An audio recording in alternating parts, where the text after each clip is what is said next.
Hello again. As you may or may not be aware, I tend to work with people who procrastinate, either in their business life or at home, in terms of getting things done. And one of the things that cause procrastination is, strangely, our brain. Our brains are designed to divide, contrast, compare, differentiate.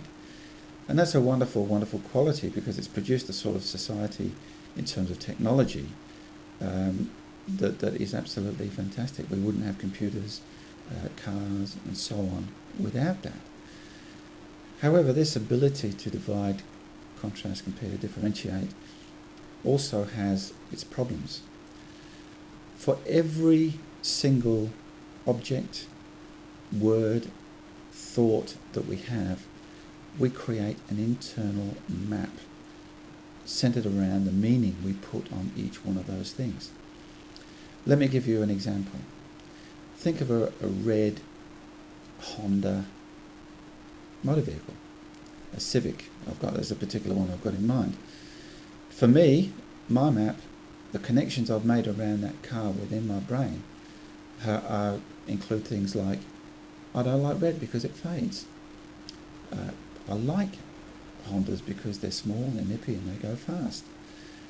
My son nearly killed himself in one of them. So I've got some pretty yucky feelings around that, which I'm not too happy with. And there's lots of other things that I could come up with, which I won't go into now, around that car. Now, if you take somebody else to look at that same motor vehicle, they will have created an entirely different map around that. Their connections around that will be entirely different. And of course, ultimately, it's just a motor vehicle, and there are no meanings around it except the meanings that myself and anybody else who's seen one puts on it.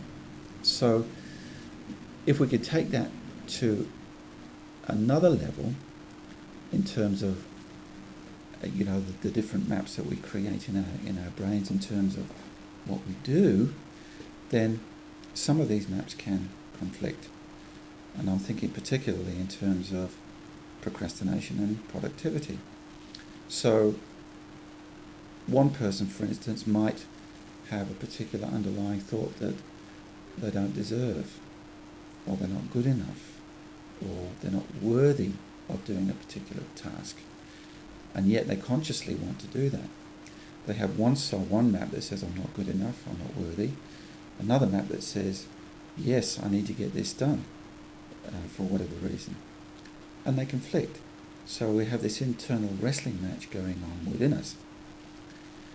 One of the things that coaching does, in particular that I do within the methodology that I use, is that I have a way of actually reconciling or resolving these two maps, or these multiple maps that we have, and getting people to come up with insights around those, and to be able to take some actions that will give them some positive reinforcement, coupled with repetition over time towards a particular goal.